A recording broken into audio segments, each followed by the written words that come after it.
बैठकीत आम्ही चिंतन केलं की आपण आपला उपक्रम तयार करून या महाराष्ट्रातल्या एक प्रायोगिक तत्वावर एक 3000 शाळा आपण दत्तक घेऊया शिक्षक समिती या संघटनेनं आणि प्रत्येक जिल्ह्यात 100 याचा पूर्ण नियोजन आयोजन आणि शिक्षकांना त्या दिशा देण्याचं प्रशिक्षण आणि त्याचं सर्व मूल्यमापन या संदर्भातचा कार्यक्रम आम्ही येत्या या शैक्षणिक वर्षापासून घेत आहोत। एवढ्यासाठी ही शैक्षणिक परिषद आम्ही आयोजित केलेली होती।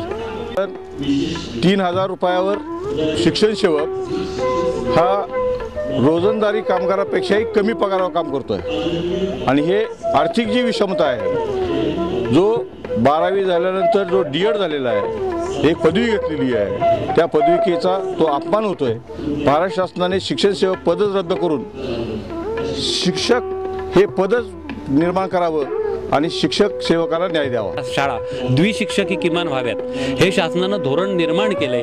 कार्यवाही काही ठिकाणी झाली, पण काही ठिकाणी पदसंख्या एवढी अपुरी आहे की तुम्ही म्हणताय तो मुद्दा खरा आहे।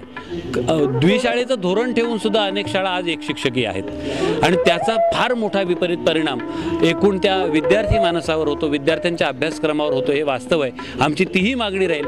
इंग्रजी भाषा म्हणून प्राथमिक शाळेपासून आपण सुरू केलेलं आहे, पण त्याला आवश्यक असणारे ट्रेन शिक्षक आता हळूहळू इंड्यूस होत आहेत सिस्टीममध्ये आणि इंग्रजी माध्यमातून शिकलेले किंवा इंग्रजी घेऊन अभ्यास केलेले जे शिक्षक असतील ते अधिक चांगलं शिकू शकतील आणि त्याच्यासाठी दर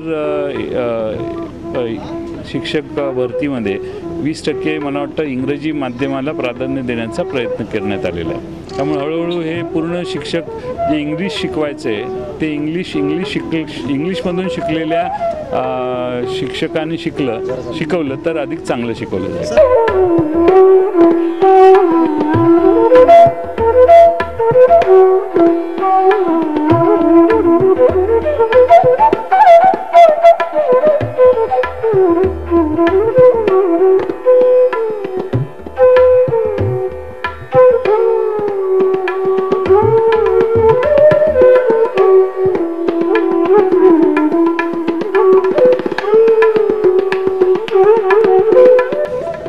शिक्षकांना शिक्षकेतरखेरीज कामं फार मोठ्या प्रमाणावरती सोपू नये हे धोरण सरकारला स्वीकारणं अत्यंत आवश्यक आहे। कारण आता बदललेला अभ्यासक्रम शिक्षणातला मग प्राथमिक शिक्षणाचा असेल, माध्यमिक शिक्षणाचा असेल, उच्च शिक्षणाचा असेल, तर या बदललेल्या एकंदरीत शैक्षणिक अभ्यासक्रमामधला जर का आपण फरक पाहिला तर आता शिक्षकांची जबाबदारी फार मोठ्या प्रमाणावरती निश्चितपणाने वाढलेली आहे आणि त्याच्यामुळे त्यांच्यावरती अध्ययनाखेरीज कुठली जबाबदारी सोपू नये या बाबतीतला निर्णय घेण्याच्या दृष्टिकोनातून पुढाकार घेतला जाईल।